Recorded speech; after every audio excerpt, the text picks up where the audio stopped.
Wesberry v. Sanders of 1964, Justice Black delivered the opinion of the court.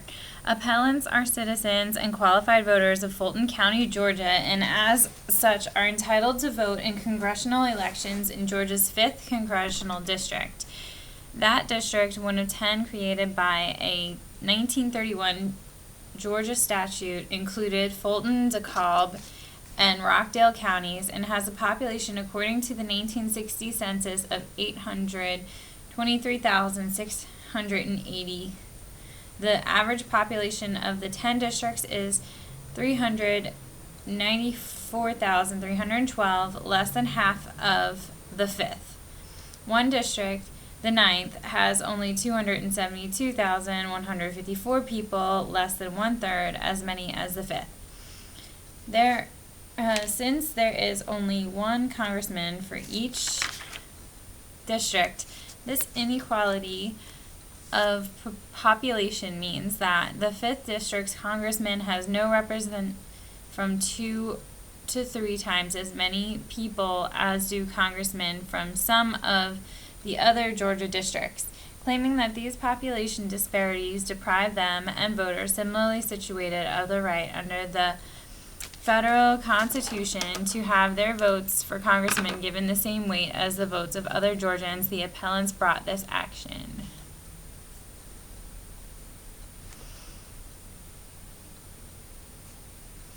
We hold that, construed in its historical context, the command of Article 1, Section 2, that representatives be chosen by the people of the several states, means that as nearly as practicable one man's vote in a congressional election is to be worth as much as another's. To say that a vote is worth more in one district than in another would not only run counter to our fundamental ideas of democratic government, it would cast aside the principle of a House of Representatives elected by the people, a principle tenaciously fought for and established at the Constitutional Convention. The history of the Constitution, particularly that part of it relating to the adoption of Article 1, Section 2, reveals that those who framed the Constitution meant, no matter what the mechanics of the election, whether statewide or by districts, it was population which was to be the basis of the House of Representatives. Okay, I do believe that.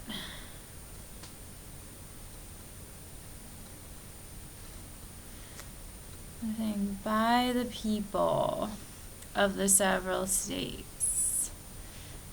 And this is the rule.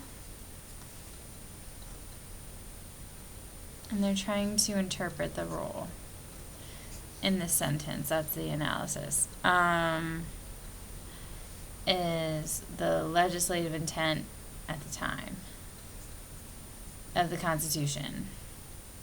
It would defeat the principle solemnly embodied in the Great Compromise, equal representation in the House for equal numbers of people, for us to hold that within the states, legislatures may draw the lines of congressional districts in such a way as to give some voters a greater voice in choosing a congressman than others. The House of Representatives, the convention agreed, was to represent the people as individuals. And on the basis of complete equality for each voter. The delegates were quite aware of what Madison called the vicious representation in Great Britain, whereby rotten boroughs with few inhabitants were represented in Parliament on or almost on a par with cities of greater population.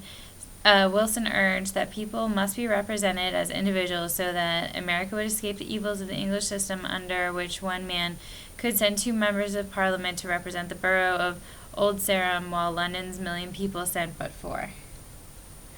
The delegates referred to rotten borough apportionments in some of the state legislators as the kind of objectionable government action that the Constitution should not tolerate in the election of congressional representatives.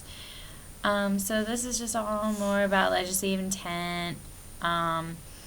It is in the light of such history that we must construe Article 1, Section 2 of the Constitution, which, carrying out the ideas of Madison and those of like views, provides that representation shall be chosen by the people of the several states and shall be apportioned among the several states according to the respective numbers.